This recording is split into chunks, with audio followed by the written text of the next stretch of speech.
Welcome to Hunters and Unicorns, the Sales Leaders Playbook. Today we welcome Andy Byron. Having previously been CRO at Cybereason and Fuse, Andy has now become president at one of the largest growing cloud security automation companies in the world, Lacework. In this episode, we discover how Andy was able to leave the world of pro baseball to go on to become one of the most prolific sales leaders. This is his playbook.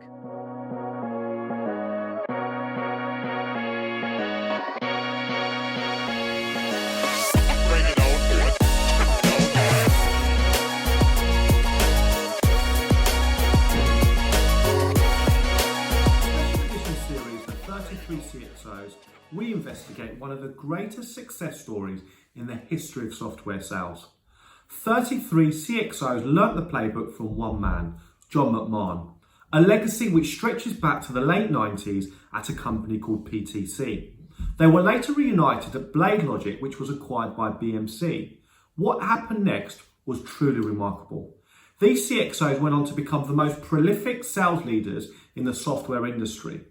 They've raised over 22 billion in VC funding. They contribute to 4% of software turnover globally, 26 unicorns, 8 decacorns, and the companies they drive have a combined valuation of 230 billion.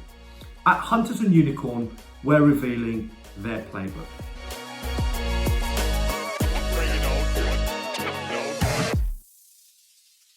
Welcome to Hunters and Unicorns. I'm Simon Kpis and I'm joined by my co-host, Ollie Kune. Hey, everyone. And today we welcome Andy Byron. Andy, welcome to the show. Hey, Simon. Hey, Ollie. Great to be here. Welcome to the show. Great to have you on the show, Andy. Thank you, Ollie. So in the way of an introduction, Andy, you have been multiple CRO at companies such as Fuse and Cybereason, and you're currently president at Lacework. Tell us a little bit about Lacework in your role. So Lacework was founded 5 years ago, and our mission is to be the global standard in cloud security.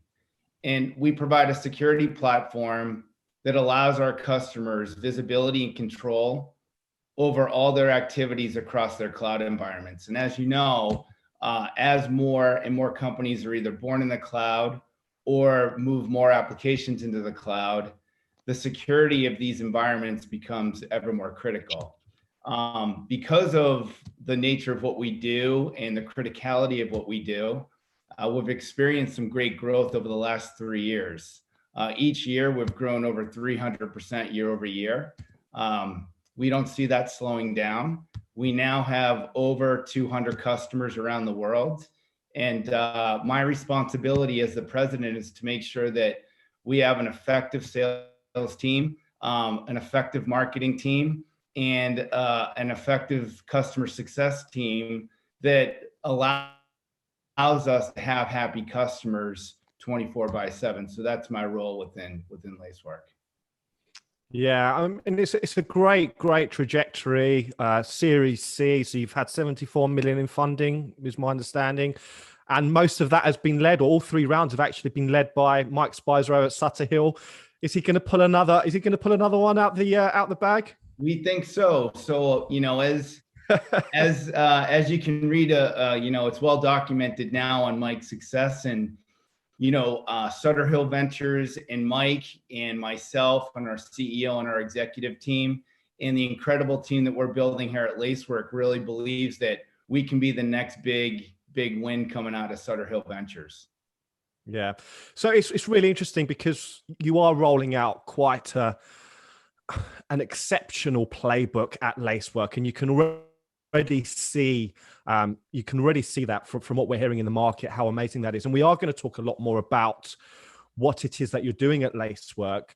But I do want to go right to the beginning of your journey. And it's interesting because you weren't always going to go into sales because you started playing pro baseballs. Is that right? So tell us a little bit about your kind of baseball career and how you ended up in sales.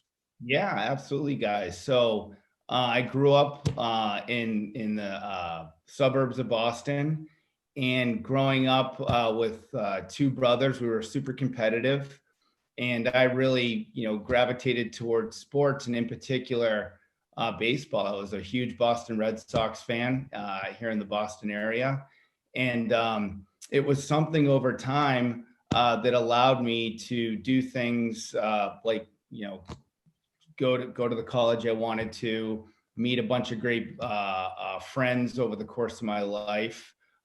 And really, it's a goal I had when I was probably, 6 or 7 years old, as long as I could remember, that I wanted an opportunity to potentially play my, passion on TV, which is professional baseball. And I was fortunate enough to have the shot at doing it.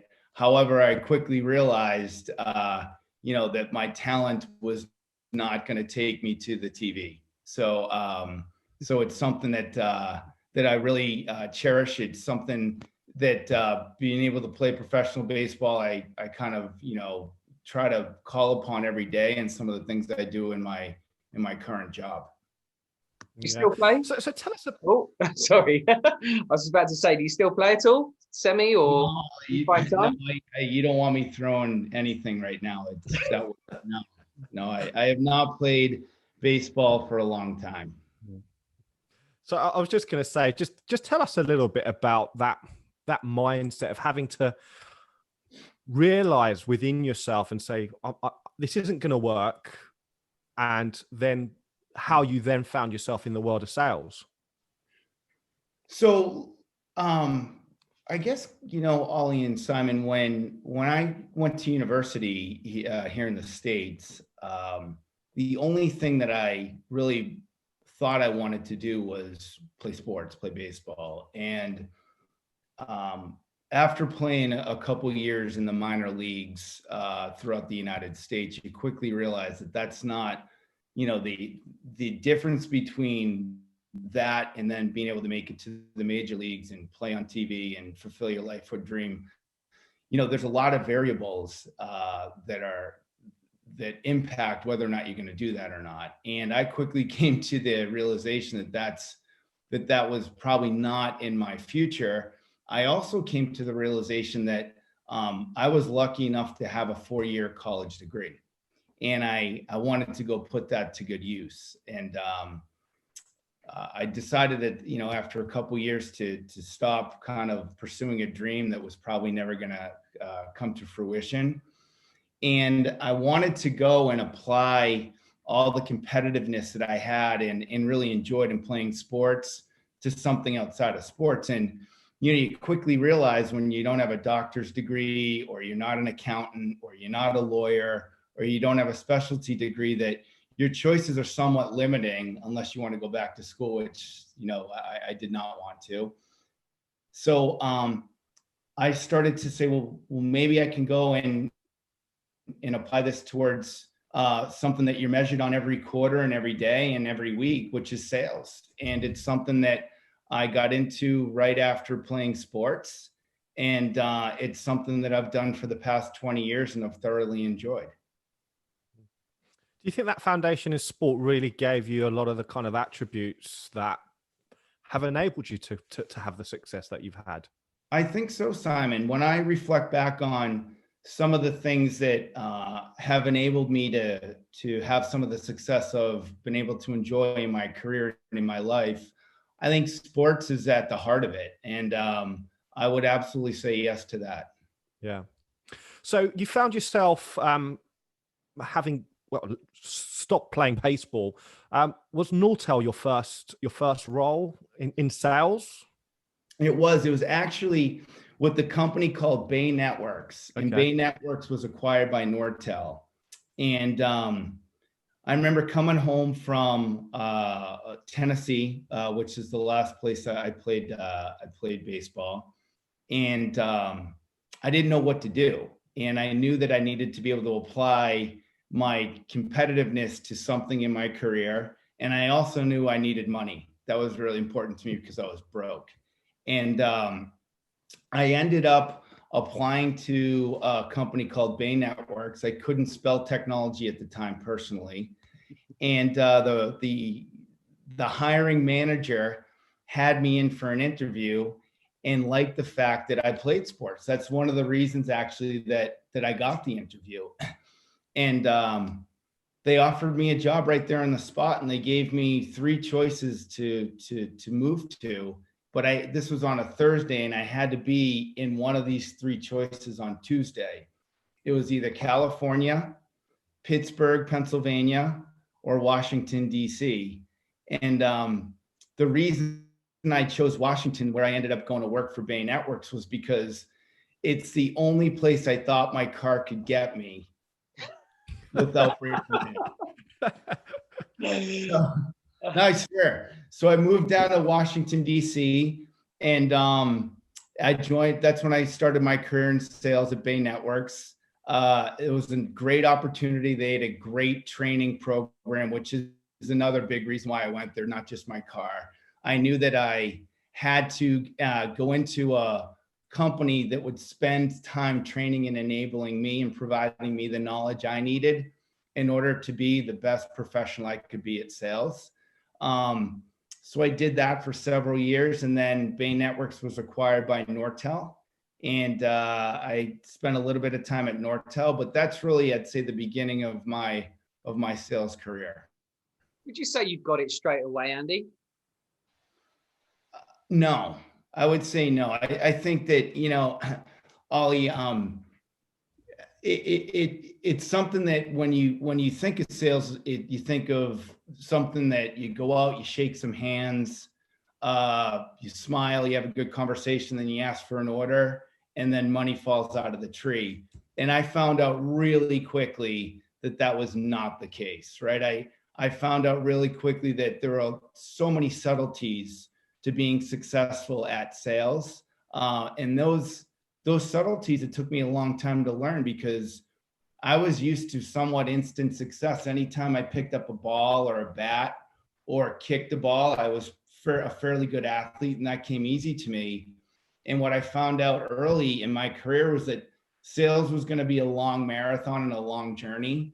And over that time, you have to have an open mind to learn as much as you can in order to be really good at this craft.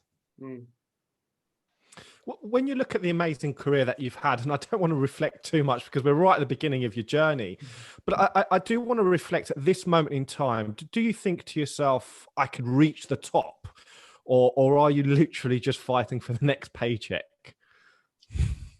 Well, I think, Simon, at the time I was fighting for the next paycheck because I needed to get my car fixed. And then, well, once that happened, look, I'm a very goal-oriented person. And when I decide I'm going to do something, especially at that point in my life where I was making a transition from athletics into the next stage in my life, which is my career, I definitely had certain goals. And anytime I do something, I want to aim for the top, and I want to have a plan, and I want to execute every day against that plan.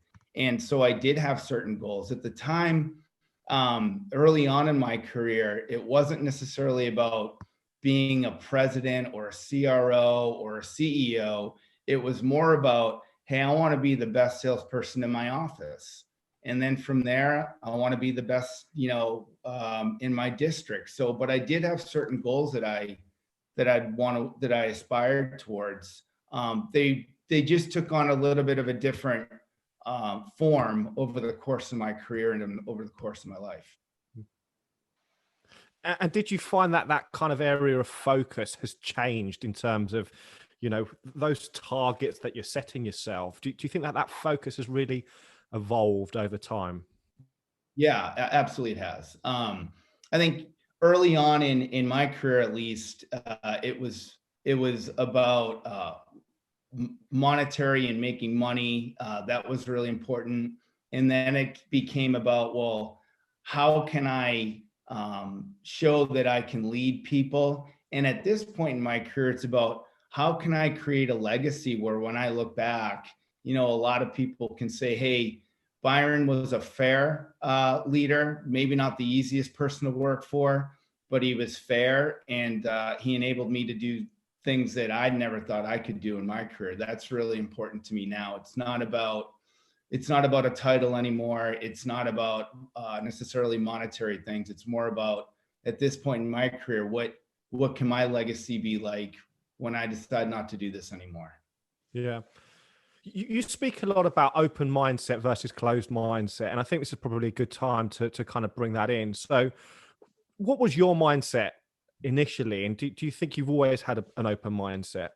So no, I can tell you this is it's something actually, Simon, that it took me a while to really get comfortable with myself around, which is, I think I always came from the position of I'm going to come to a conclusion first, and then try to impart my will on people to come to the conclusion I came to, right? And that is not an open mindset. I think as of learned through a lot of positive experiences and a lot of learning experiences, hard experiences in my career, I've evolved into somebody that I think has a much more open mindset than I did, in earlier in my career, for sure.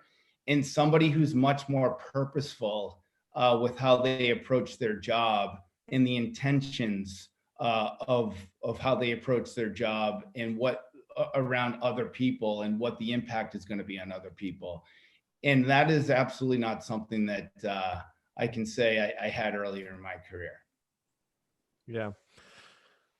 So I suppose just to kind of just dig a little bit deeper in there, because I'm sure a lot of our listeners are really interested in what it really takes to kind of get the best out of yourself. So can you just tell us maybe some of the mechanisms that perhaps you've implemented to help give you that focus? Is that setting very strict goals, or the way that you manage your diary, or just tell us a little bit about some of the things that are important to help you with that?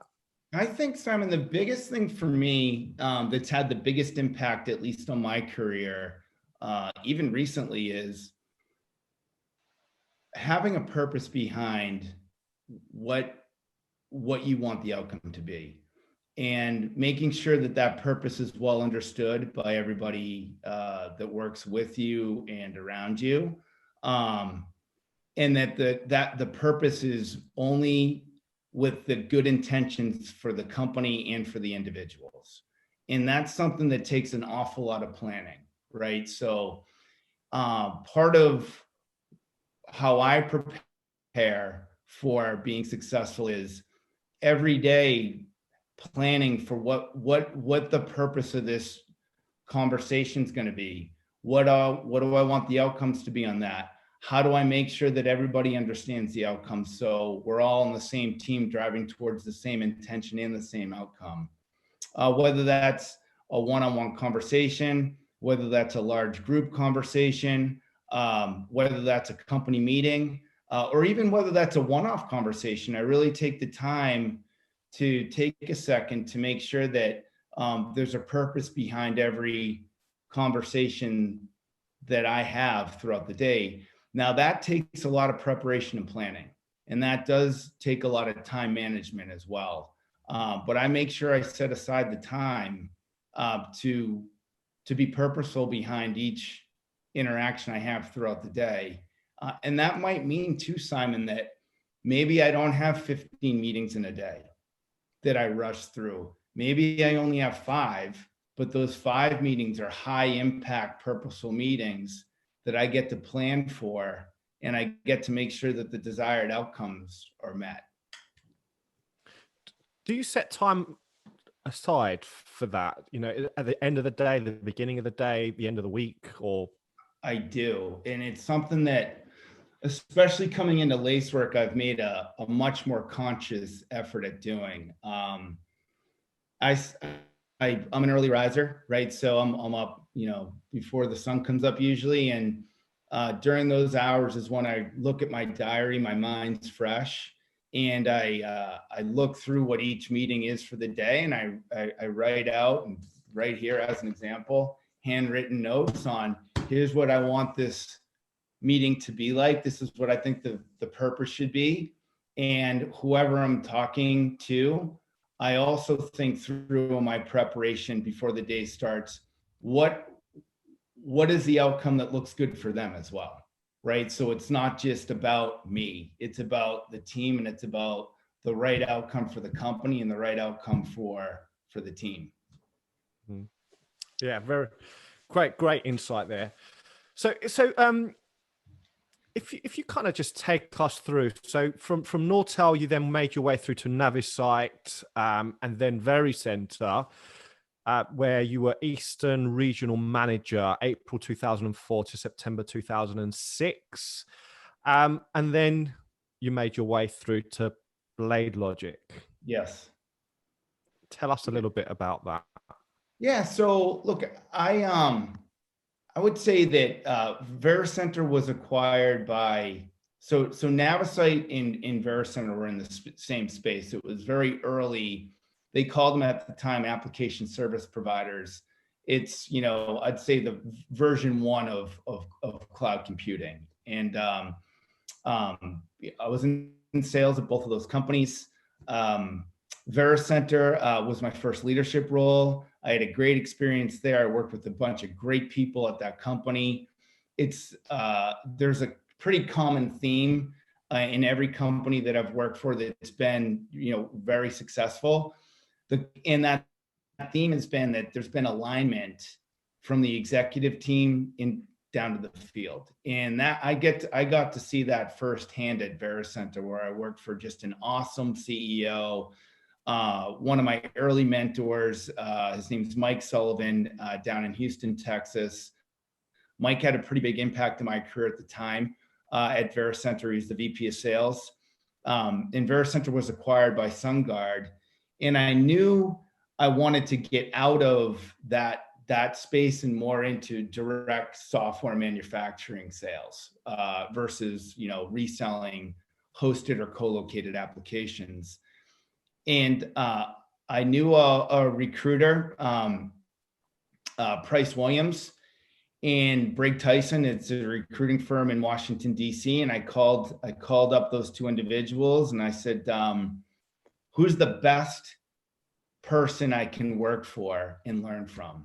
And immediately one name came out, John McMahon, right? And it said there's this fellow, his name's John McMahon, great guy, knows how to really run an incredible sales organization, has built incredible sales teams.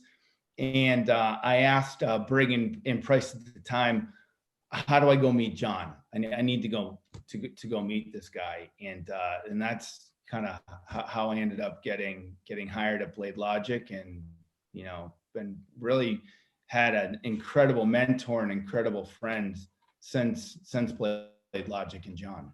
So Andy, why at that particular stage did you choose a person rather than a technology or a company to go and work with? Because Ollie, because at the time, look, we mentioned before that you asked me before, do you have a plan? And at that time in my career, in my life, I did have a plan, right? I wanted to go work for a company where I could obtain more knowledge than what I've had before. In my opinion, I think knowledge is much more important than working for the right product or the right company. Those are really important too. I'm not discounting that, but being able to early on in your career obtain knowledge, that's more powerful, at least in my opinion. That was more powerful for me than being able to work for a company where a comp plan was the best in the world. I always knew that with knowledge, those things would come, and I wanted to gain a lot of knowledge at that point in my career because I had certain aspirations that I was moving towards, and I wanted to be associated and work for a company and a person that would provide me that knowledge to help me achieve those goals. So did you interview directly with John when you went to Slade? I did. He gave me a stare down. Talk us through that. We've heard so many different stories of John and other members of the BladeLogic team and their interview techniques. So I met John at a breakfast place up here in the Boston area. And I remember just having a conversation with him. And, I thought he asked me really tough questions, but the questions were great questions. And I came away from that interview thinking, wow, that's the first time anybody's ever really interviewed me. It's the first time I've had to sit in a seat where somebody asked me questions that I had to think about myself, right? Versus just being able to rattle off answers and then go to the next one and go to the next one. And I walked out of that hour meeting thinking, man, that's a person I could see myself working for based on the questions that he asked me, right? This was not a softball interview, right? As you've probably heard from a lot of my friends and coworkers from BladeLogic. John's a very tough person in an interview, but fair, and asks just incredible questions. Knowing what you know about the playbook, and why do you think, what do you think he was doing by asking you those tough questions? Sorry, Simon, can you repeat? What do you think he was trying to do by asking you those tough questions? What was his purpose for asking those tough questions? Well, I think first he wants to see how you react, right? So look, when you ask somebody a tough question in an interview, it can only come from one of two places. And people with a high emotional IQ understand this, right? Place number one is it coming from a bad place where the person just wants to tear you down and make themselves feel important, and you feel small in that moment. Or place number two is somebody coming from a position of, hey, I want to make sure I'm only hiring the best here. And part of hiring the best is, how do they react when they're a little uncomfortable? Because that's the position you're going to get put in a sales job. And there's no question in my mind. It was, hey, can we make this guy feel a little, or can I make this guy feel a little bit uncomfortable to see what his reaction is? So I think that's really where how those questions were being asked. Let me stop. Did I answer your question? You did, yeah, absolutely. I suppose what I was trying to kind of probe there was the fact that he was obviously probing attributes rather than looking at your experience, for example. He was really digging deep to just see what your actual makeup is. And emotional intelligence is obviously one of those attributes that he's really kind of assessing in that moment. If you want, you can ask me that again, Simon, and so that's good to know because I can answer it in a different way. Just go for it. Answer it again. Just go. Okay, so I think now that I have some experience working with John and for John, years later, the questions that are being asked in an interview, in this example by John, they're trying to pull out certain attributes that make great salespeople and make great teammates. Some of those attributes consist of, do you have emotional IQ? Can you think on your feet? Are your answers thoughtful? Can you pull out of somebody in an interview what their character really is, what they were made of? What can you pull out of somebody in an interview? And their intelligence factor. And I think that through that line of questioning, and John obviously at that time was an expert and still is an expert at it, can find out pretty quickly if this is the right person to hire for that company and at the right time for that company too, which is important. So did you go in as an individual contributor? Did you leave Vericenter as an IC and go into BladeLogic as an IC? I did. Yep. So I joined BladeLogic as an individual contributor. I did that for a short period of time. And then I think within several months, I was promoted to a first line manager. Sure. Who was your mentor at BladeLogic? Well, I think there's two individuals that really stick out to me. John, obviously, right? So I worked, right down the hall from John, which is a good thing and sometimes not a good thing, depending on the day. I would say for sure John. And then when I took my first leadership role, I worked for Carlos De La Torre. Right. And Carlos was awesome, right? I remember thinking that I was driving home one day, and it was after probably 3 or 4 months in the management role. And I remember thinking to myself vividly, I've never learned so much from somebody than I have from Carlos, because Carlos and I used to talk, multiple times a day, and he really helped me out a lot. So it was really John and Carlos. Okay, interesting. So that transition, going from Vericenter into BladeLogic, was it a completely different environment? Did you gain a lot from the experience that you had, or did you find yourself just, hold on a minute, I'm in a big place here. There's some amazing people around me. Where do we go with this? Yeah. So, Ollie, I think it was definitely the hold on a minute. This is not like my other, jobs. And it was because of what you just said. When you looked around the company at the talent in the company, and not just in sales either, it was all over the company. Dave, the CEO, just did an incredible job with John attracting the top talent they could find across the company. And it was definitely a completely different environment than I'd ever worked in before. And can you tell us a little bit why and what the difference was? Was it the metrics? Was it just the way in which you approached the sale? What was it specifically? I think that everybody pushed each other every day to be the best that they could be. And so let me give you an example. When you have a company where, within the United States, there's people like Dan Fougier, who's now the CRO at Datadog. There's Carlos, who's been a very successful CRO at a number of different companies, and now at TripActions. There's Scott Davis, who had, a great career. There's Adam Aarons, who had a great run at Okta, unbelievable actually. When you look around at that talent, you better show up every day and play, right? And I think that was the difference. There wasn't an hour really during the working week that you could take your foot off the gas.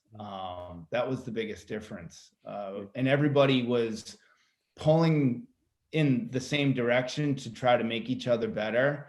And, frankly, when you have, John McMahon as the leader, everybody really looked at him as the guy that they aspired to be too, right? And that wasn't just in the United States. When you look at across the company, you had Jeremy Duggan, who's, an unbelievable leader over in the UK, Steve McCluskey over in the UK, Cedric Pesh, Luca Lazzarone. So the company was just full of just amazing, it was an amazing team. Yeah. And at this stage, was it the first time you were introduced to Medic? It was. It's always something, Ollie. So that wasn't necessarily foreign to me. Right. It was just something that was put into letters, right? It's something, I approach sales the same way. I just never had a formal process around it up until that point in my career. Okay. And so from there, so you joined as an IC. You were there for 1.5 years before the acquisition. Is that correct? I was there for close to 2 years. Yep. Before so we ended up going public, and then we were acquired by BMC. And in those 2 years, I started off as an IC, was an area director in the Boston area, which is a frontline manager, and then moved to Chicago to be a second line manager for the Midwest region. And then when I was in Chicago, we were acquired by BMC. So that's a fairly quick transition to go from first all the way to second line management in under 2 years. What was it they were seeing in you that enabled you to keep breaking that glass ceiling? Well, you should ask John. I'd never really asked him this question so much. It's just, he'd call me up and say, "Hey, Byron, I got another opportunity for you. Do you want it?" And I just said yes every time. But no, in all seriousness, I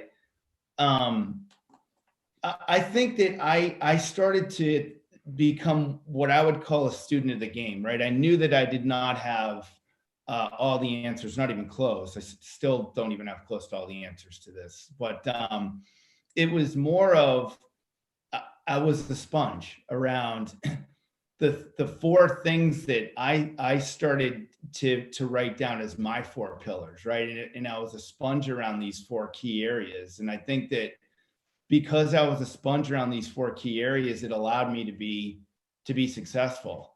And these four areas were around recruiting and retainment, training and enablement, pipeline and territory management, and then accurate forecasting, right? And in that order too. I really, to this day, if you ask my team today, these are the only four things that we consistently focus on, and now do it with a purpose, right? Every one of those four pillars has to be done with a lot of purpose behind it. And those were, at the time of BladeLogic, the four things that I just relentlessly focused on every single day. And the results were I hit my numbers every quarter. And that gave me more opportunity. You talk a lot about purpose. Yeah, you talk a lot about purpose. So what is purpose? I think purpose is, for me, Simon, understanding what the desired outcome could be and approaching every conversation, every meeting, every interaction with intention, good intention, to meet that desired outcome. And that desired outcome could be a really big topic, or it could be something really simple. But I've over the course of my career, I've approached things without purpose sometimes too. And when you approach things without purpose, people can see that. And it's hard to lead a team when that happens. But when you approach something with purpose, the team, if you hire the right team, they can see that too. And it's just a lot easier to get where you want to go when you have purpose behind your intentions. And having made that transition now to second line manager, how important is it to give your team purpose as well? Oh, it's one of the most important things I think a second line manager can do. I think when you start to move up from first line managers, typically you're drinking from a fire hose. In most cases, a first line manager, especially like as an example, BladeLogic, they were traditionally early on in their career, and it was kind of learning on the job. When you move up into a second line manager role, the role is different, right? You have to have more thought behind, what you want the strategy of your team to be. You have to have more thought behind each individual on your team. You have to have more thought behind the development of each individual on your team. So the role changes. And with that change, in my opinion, I think being able to have a purpose and articulate that purpose and enable your team to have a purpose too is probably one of, if not the most important thing, a second line leader, or any leader for that matter, can do in business.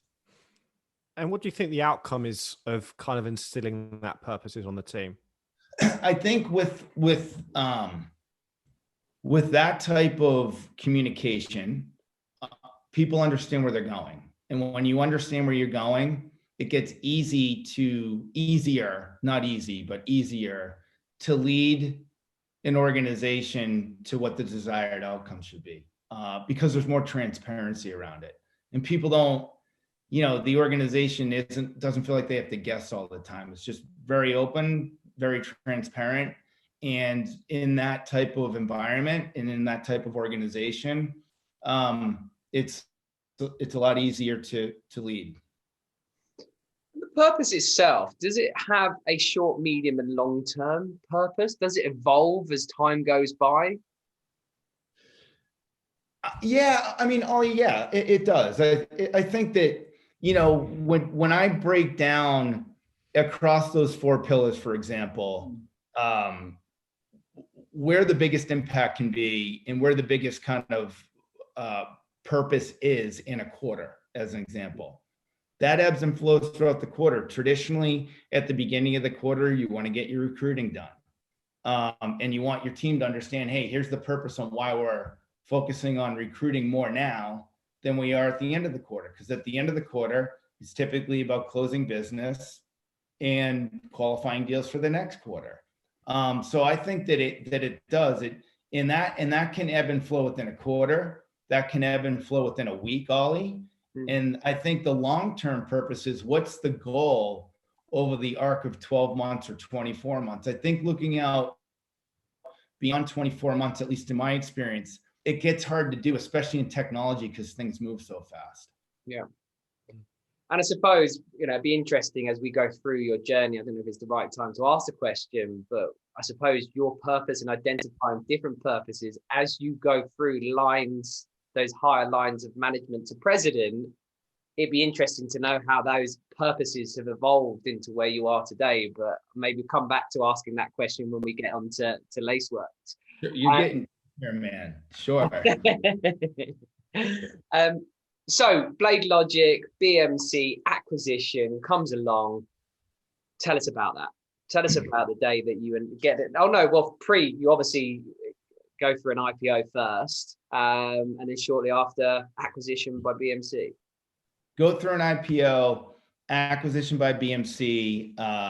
So at the time, I was still pretty naive about what that meant. I just cared about, Ollie, at the time, I'm going to recruit, train, pipeline, generate, and hit the forecast, right? And our whole team's going to do that. And that's kind of what we do. And what I didn't realize is that a larger company had just acquired us, and that a larger company has different processes and different people and different approaches to things. And which was great, by the way. That was just an unbelievable learning experience for me. And so we were acquired. I think that was another really big point in my life and in my career. After the acquisition, well, the reason why BMC acquired us is because they wanted not only our product, but also the leadership team that we had, starting with Dave and John, our CEO, and John running sales. Those, and they wanted to bring the BladeLogic team into the company to help them kind of navigate the change that was happening within technology, and hopefully bring them up to the next level as well. So BMC did a great job, I would say, really embracing the way that we went to market and the way that we sold, right? Because at the time when we were a standalone company, we were winning a lot, right? And we were winning a lot because of our relentless focus on those 4 things, and our relentless focus on making sure that we had the best talent in the company focused on those 4 things. So after the acquisition happened, the executive team at BladeLogic effectively was given the enterprise solution kind of software team for BMC. I forget the title of it now. Unfortunately, it doesn't come off the top of my head, but John ran sales for that organization. And I got a call about a month and a half after the acquisition. I was living in Chicago with my family, and John said, "Hey, wouldn't it be great if you moved over to Germany? We got a great opportunity for you. You can get, take more responsibility. You can live overseas.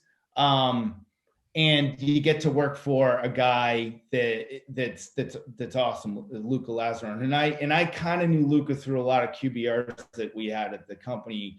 And Luca was an incredibly impressive leader. And there were two other guys over there that I had a ton of respect for: Jeremy Duggan and Cedric Pesh. Jeremy ran the UK, Cedric ran Southern Europe. And they asked me to move over there to run Central Europe, which I did. And what was interesting was that was the first time in my career I really had to learn how to navigate through change management, which is another, I think, big topic that a lot of people don't spend a lot of time on. That's super hard, right? And I think since from BMC all the way up through now, it's something that, I've kind of had at the forefront of things that I have to get done in my jobs. And I really learned that at BMC, though, because what BMC wanted to do was take the BladeLogic approach and implement it first over in Europe, right? With the leadership of Luca, and then myself, Jeremy, and Cedric. So I moved over to Germany, moved my family over to Munich, spent some time over there. It's the biggest job I ever had at the time of my career. I was still a really young guy at the time, and it was an experience I look on right now with a lot of just a lot of positive outcomes that came from that experience. So what does change management mean? What when you talk about this, and you say it's something that was important and is often overlooked, what is it about change management? So change management is the ability for a company and a leadership team to change the way things are being done within an organization for the better of the organization. Now that's really hard though, Ollie, because that might be the high level view, and the right people in the company might see that view, but it's super hard to get all the individuals in the company, which are the most important people in the company for the most part, to embrace that as well, right? And I think that people who can effectively navigate through change management, there's not that many of them actually, let's cut that. Let me think through. You asked me a big question there, brother. I'm trying to think through the best. we've got a piece, but at the same time, it's honestly, I think it would be good for you to make the link actually to the fact that it's not just about changing processes, you have to change mindset. I think that's probably be a good way. I would have asked that as a follow-up question, but since we're going to re-record it, I think you can't change an organization just by changing processes. I think that's right. I don't know whether you agree with that. No, I do. Yeah. So the question was, what is change management? It is. So change management is the ability to change the way things are done within an organization. But I think more importantly, it's the ability to change the mindset of the people in the company, right? Because that's the direction that the leadership of the company, and frankly, in a lot of cases, the market has dictated the company has to change towards. And that was a really big task that was underway at BMC. And I was fortunate enough to be one of the first ones to implement that successfully implement that, by the way, within the European market for BMC. With such a big organization, there must have been so much resistance. How do you overcome that resistance? That's hard. There was, and that's really hard. And Simon, there's that takes a lot of time communicating effectively, right? And I learned a lot, especially living in Germany, not speaking my native tongue, right? And it forced me to over communicate, which was the right thing to do. And so that I think by over communicating, and at the time, I didn't think so much about purpose, right? I was, it was early on in my career, and it was just like, I got to get the job done. Here's the mission. I got to go be successful in the mission. But when I reflect back on that point in my career, I spent a lot of time communicating with many people in the organization on why this was the right thing to do. And I had a great leader at the time in Luca Lazzarone, who helped me out a lot in communicating that too. So it wasn't just me on my own. It was, and I think this is integral to any change management that happens in any organization. There has to be alignment with a number of people, and there has to be a partnership at the leadership level around how that change management is going to be approached through the good and difficult times. And there's more difficult times typically, early on. And I was fortunate enough to have that with Luca, and then also, with my peers in Jeremy and Cedric as well. So we were all, attached at the hip on what the goal was, and the team saw that over in EMEA too. And through the change management process, we did a great job of celebrating the small wins that turned into big wins, right? So I think that's another big part of change management, which is if you have that alignment with the leadership team, part of that alignment is how do you celebrate the small wins so over time you can turn them into big wins. So like I remember thinking, even when somebody got an economic buyer meeting, we'd celebrate that, we'd send out an email, right? Hey, Joe got an economic buyer meeting, Sally got an economic buyer meeting. And that, when people started to see that happening, they'd say, well, I'm going to do that too. It seems like it works. And then would take those small wins into big wins, which is, hey, that economic buyer meeting resulted in, $1 million deal, or it doesn't even have to be $1 million deal sometimes, right? A $100,000 deal. So those were things, that's where those celebrating the wins started to come in. And I think that that's another big part of effective change management as well. Yeah, it's interesting because you are talking about initially you'll be stuck somewhere between show and tell, right? Somewhere between telling you what to do or show you the evidence of the success. But at the beginning, you're obviously having to earn that right? So.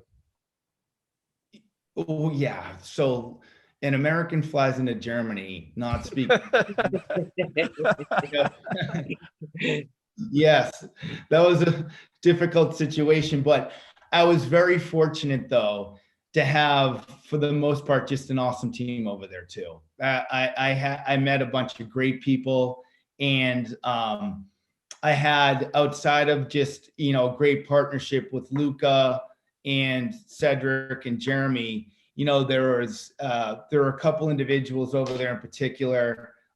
This guy Rezan Flenner, who really, I hired Rezan in the Swiss market, and Rezan did a great job partnering with me on really getting the team to buy into the change management we were going through around implementing MedPick, implementing a new sales process, value selling versus vending. We brought in, force management and talked about value drivers. So, I had the right leadership team and guys like Rezan Flenner and this, another individual, Ollie Krebs and Christian Winkelbauer. I had just a great team with a number of individuals over there where it wasn't forced because of the leadership team that was, helping me out that reported directly into me. Yeah. Florian, was it Florian was in your team when Florian was on my team at Fuse? Yes. Okay. Yeah, who's now at Zscaler. Yes. Yeah. Go on, sorry, Simon. I was just going to say, so I mean, historically, Andy, you've obviously built a bit of a reputation for, tear down and rebuild, right? Yes. Was this the turning point? Was this when you kind of caught the bug and you thought, you know what, I can really, really go and have big impact? I think so, Simon. I think so. It was, for me, it was so I had international experience. I understand how things operate outside of the United States, which was important for me personally and professionally. And I saw what success looked like around change management. And so, yeah, to answer your question, I think that did have a big impact on me. Yes. So you've done that job in Germany. You've then come back to the US in 2009, taken on a role of vice president of sales for US and Canada from 2009 to 2011, right? Yep. So I spent a couple years moved back to Boston, moved back home, and I spent a couple years managing part of the US for BMC and then also Canada. It was, great couple years. I knew though, kind of at the time, Ollie, that, it'd been roughly 5 years I'd been between BladeLogic and BMC. And I knew I wanted to go and I wanted to go work for a small company again.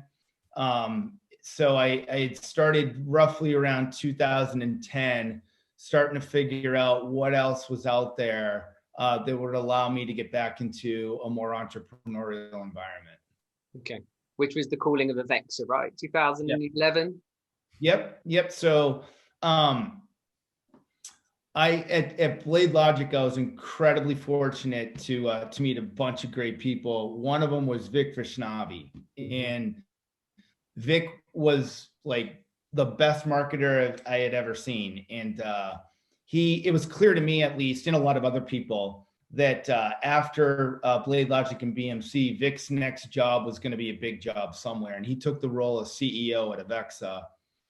And it was, he spent some time with me, and I spent a lot of time with him in the board of directors, understanding what the strategy was at Avexa, what the value prop was.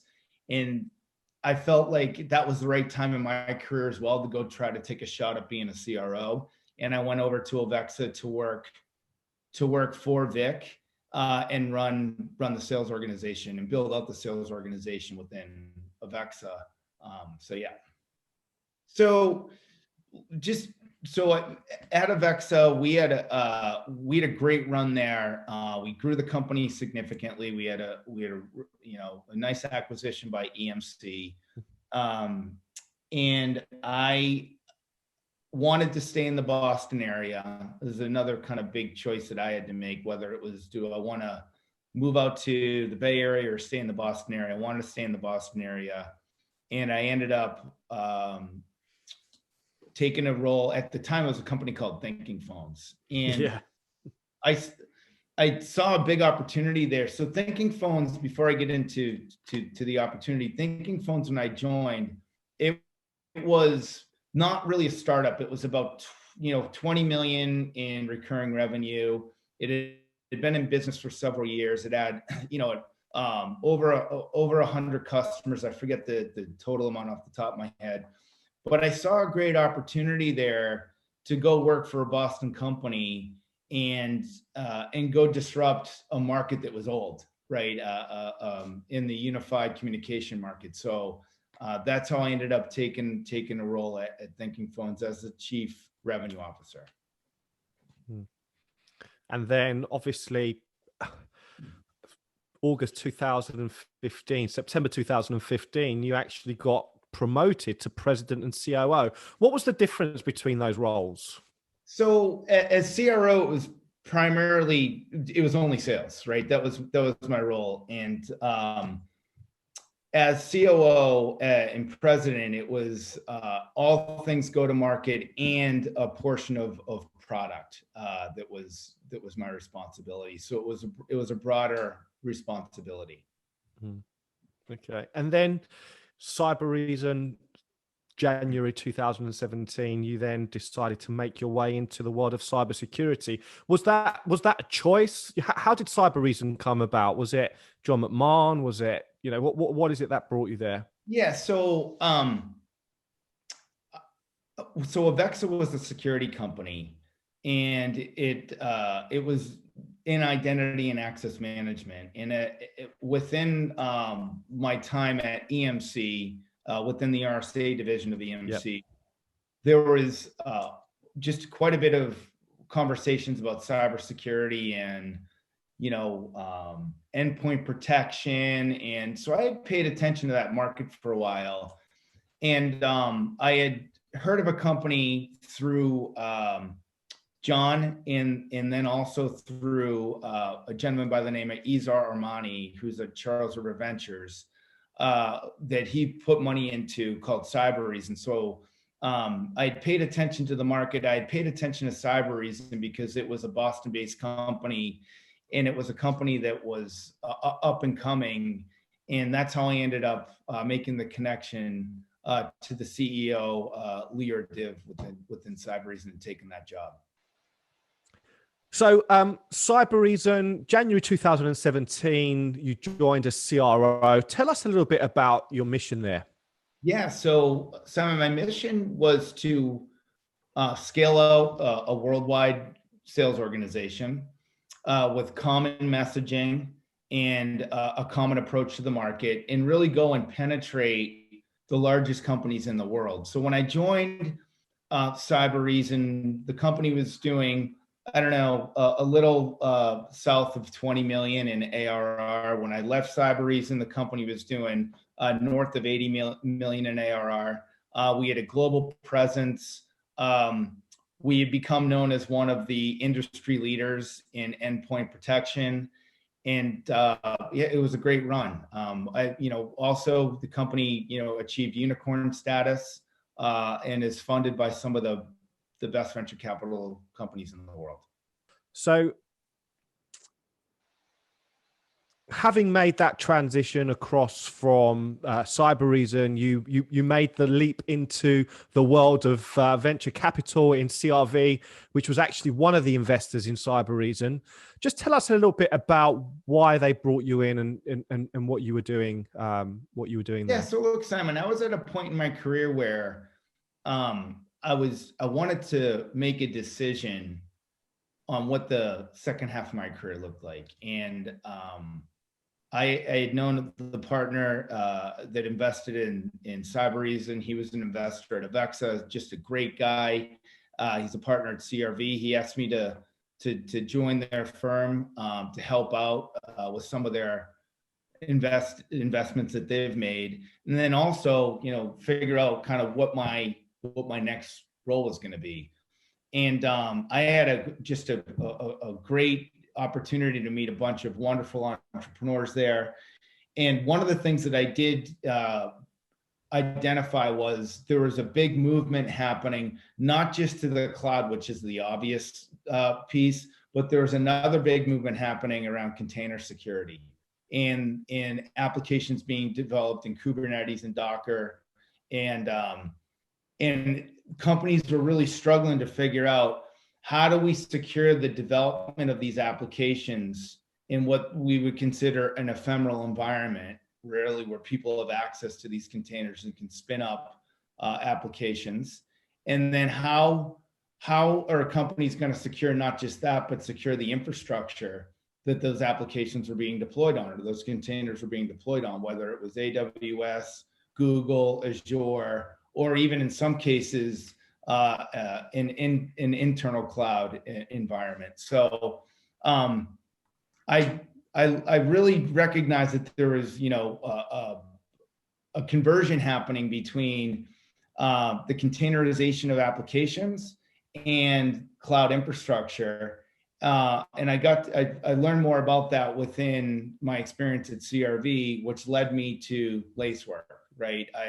I went and I learned more about the opportunity at Lacework, and it was exactly what I wanted at that point in my career, which is a huge market that I understood, which is securing infrastructure, albeit cloud infrastructure, which I think is the high growth machine behind everything in the future. It's securing the container environment itself, which is something that I had recognized was presenting a pretty big risk to a lot of companies. And so there was a big market. The product that we have at Lacework was highly differentiated in the way we solved that problem through a platform approach and an automated an automated product. And then the third thing for me was I wanted to get into a company early where I could apply all the knowledge that I've obtained so far in my career to build something versus going and, deal with a lot of change management. I wanted to build and grow a company. And Lacework was at the perfect stage. And then the last piece was the investors, right? So I really believe in and completely buy into the Sutter Hill investment strategy. And, and John's part of the board here as well. So, he's another validating piece of the way we're approaching go-to-market within Lacework. So all those lined up and I ended up here. So I think you're absolutely right in terms of, how you've described Lacework. It's definitely the eye of the storm in terms of, good cybersecurity vendors enable organizations to move faster. They shouldn't slow them down, right? And I think that it's such an integral part of how applications are actually developed and enabling them to be securely developed a lot kind of quicker. So I think it's such an amazing market that you're in. You've got the right technology, you've got the right board, you've got the right CRO. Tell us about the playbook. So the playbook that we're implementing is really focused on those 4 pillars, Simon, that I described earlier. And it all starts, in my opinion, with attracting the right talent into the company. And really in the interview process, making sure that talent that you're interviewing has the right attributes and characteristics that you're looking for, which is high integrity, lots of energy, high EQ, smart, and it can be part of a team, right? And that's something that we pay a lot of attention to here with that word I'll use again, purpose, which is you can bring in Michael Jordan, but if Michael Jordan doesn't fit within that team, it's not going to work. So we spend a lot of time making sure that the people we hire, they're the right fit for the stage of the territory, for the stage of the region, and for the stage of the team that we're building out. Not just, and that's more of a specific approach we're taking than a holistic approach that we're taking, across the company. So that's kind of like pillar number 1. Number 2 is we want to make sure that we keep the best people, right? And we've done a great job at retaining the best talent in our company. We've got an awesome team, and we spend a lot of time making sure that we stay connected to that team and that the team feels like they're a contributing factor towards our success. And that's really, a focus around retainment. In terms of training and enablement, so we are now going into, really, I'd say high growth mode. We're going to add hundreds of people into the go-to-market organization within the next 12 months. And underpinning all of that is a training and enablement program that we've spent a lot of time working on, and we're starting to implement within our organization. And it's not just training enablement, it's training enablement and then certifying as well, which is the other core piece of that. The third pillar that we're focused on a daily basis is pipeline management and territory management. So, and what I mean by that is when we look at our pipeline, we've identified what I'll describe as our ideal customer profile. So we've identified the companies that have the highest propensity to buy from us, and that's where we're focusing our sales organization on. And that's allowing our sales organization to drive the following numbers consistently: 36 top of the funnel discovery meetings per quarter, 24 at a minimum, 24 first face-to-face meetings per quarter, 6 business value workshops a quarter, and then 4 proof of concepts a quarter. That's been very consistent from the time somebody starts to the time, they're 6 months plus on the job. Those numbers are consistent. And then that's enabling us to deliver on a predictable forecast across MedPick that is, giving us that 300% growth year on year, which we'll absolutely experience this year as well. Incredible success. And so as a president, what is the difference from a CRO to a president, and what additional functions and I suppose impact have you got to create in the business? So in my role, I'm responsible for everything that touches a customer, from top of the funnel marketing to branding to PR to AR. So it's all of marketing.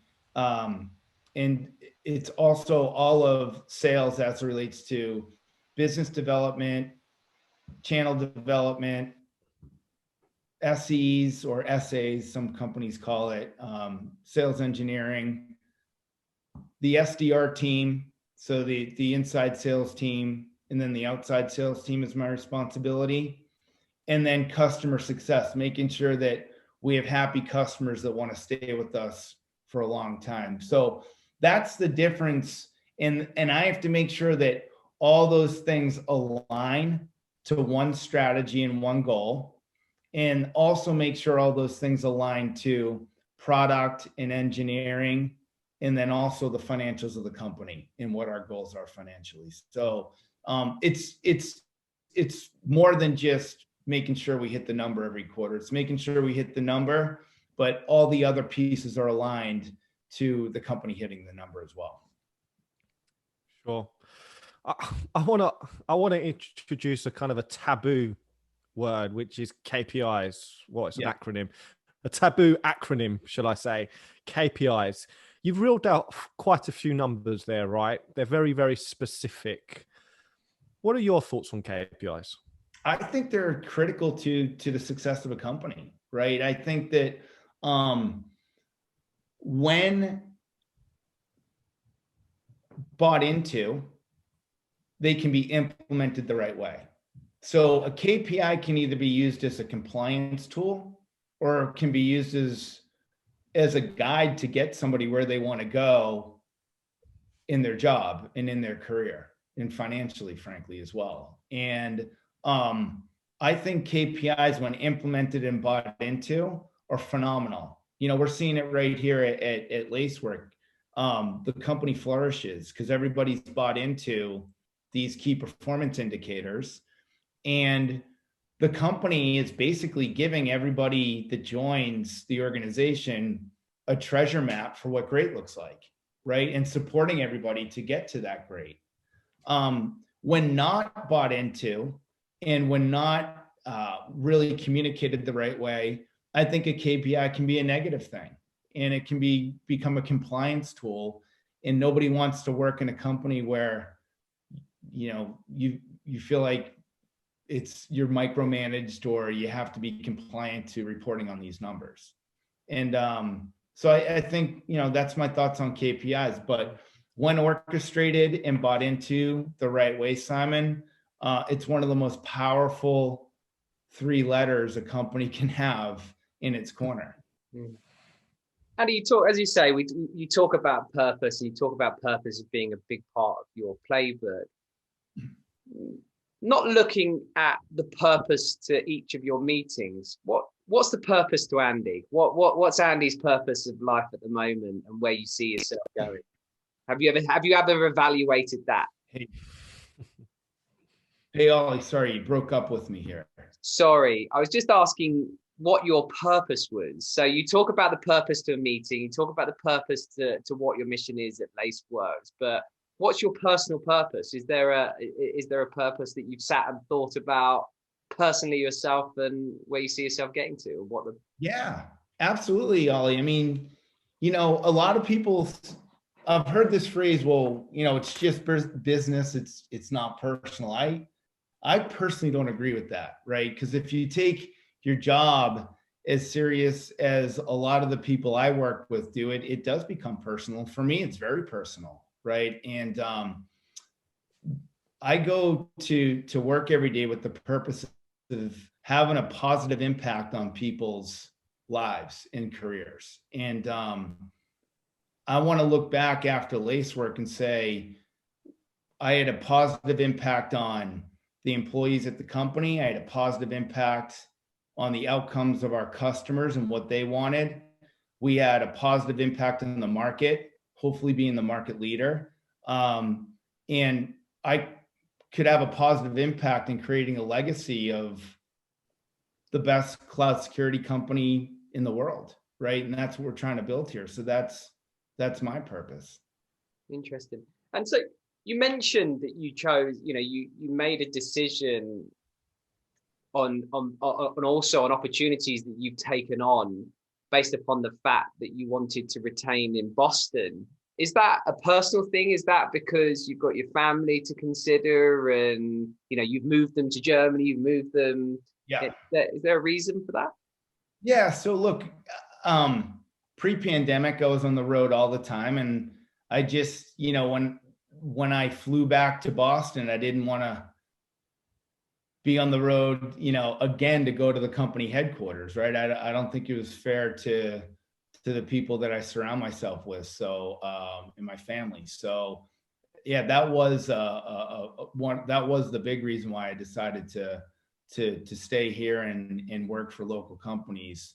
So I could, go to the office locally and get in my car and drive there versus jump on a plane and have to go somewhere else to visit headquarters and visit all the executives. We hear about it, and again, it's a really kind of interesting question, because in everybody that we've spoken to in some way, I think what's often overlooked with individuals at your level doing the jobs that you do is the sacrifices that you make on a personal level, with your family.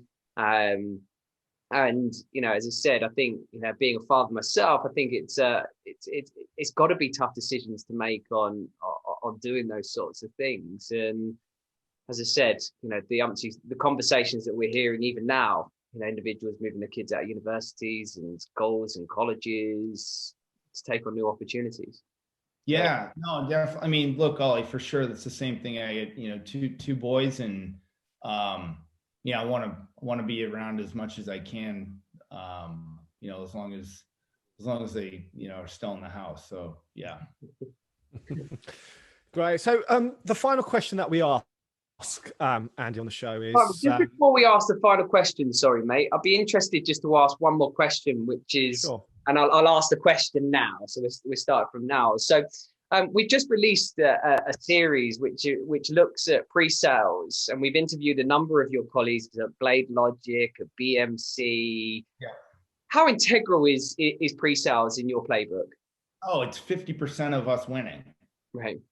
Absolutely. Because of the way, when you approach sales as a value sale, and you use MEDPIC as your framework, I would say the big event is the proof of concept, and leading up to the proof of concept, all the differentiation you can show in building that proof of concept criteria and in building champions as well. And in a technical sale, in that framework, the SE is 50% of the sale. I say it to my team all the time at Lacework.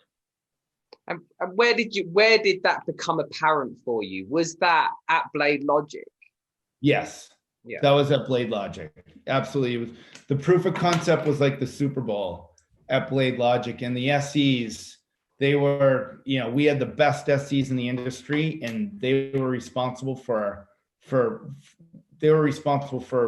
growth there, a large part of it. Yeah, I think, from what we've heard, it's often so overlooked. They're seen as, and still in lots of software companies, that they're just seen as a tool rather than as an asset. And, from what we've learned through that process of how, let's call it the John McMahon legacy companies are adopting and building pre-sales as a function, is completely different, and you can see the success these businesses are having based upon the fact that they're seen as more than just a tool. Yeah, and so I work with a great SE leader over at Lacework, and Damon Miller, and so Damon's, he's a great example of being an incredible SE and now an incredible SE leader. And if he's not successful, our company's not successful. For sure. And there's a form, and we've heard it from, again, a number of the guests. You know, Sahir probably being one of the, I suppose, who focused on it quite a lot, is how they're then able to then change the messaging around the product from a technical level to how actually influence that go-to-market strategy and rebuild a kind of messaging which is more influential.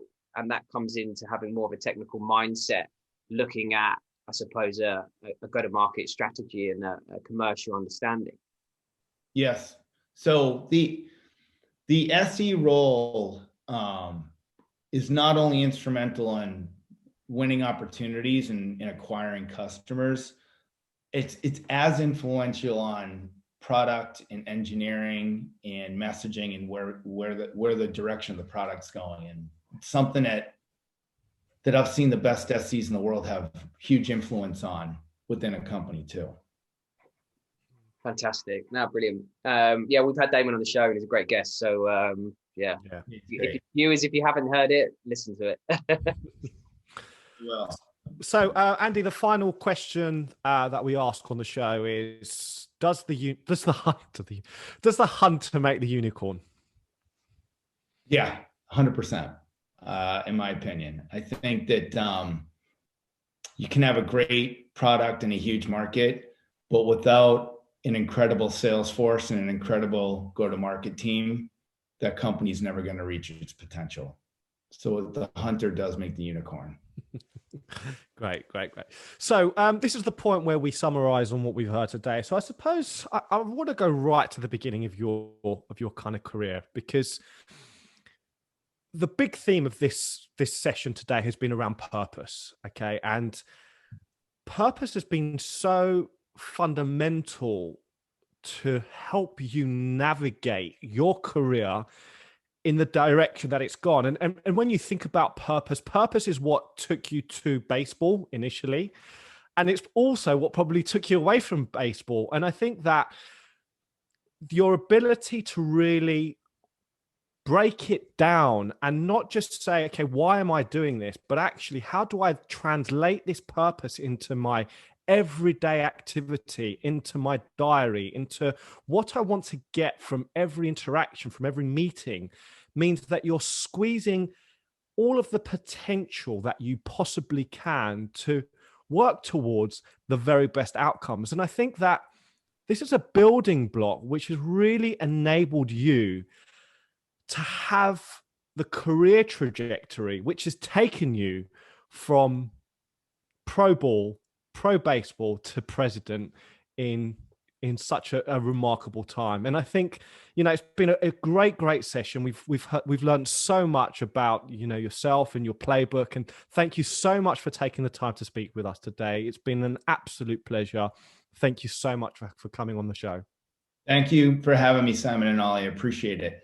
No, it's been absolutely inspirational, and our viewers in for a right treat with this, Andy. Thanks so much for your time. Thank you. So to our viewers and to our listeners today, we hope you've enjoyed today's show. If you have enjoyed, please remember to subscribe.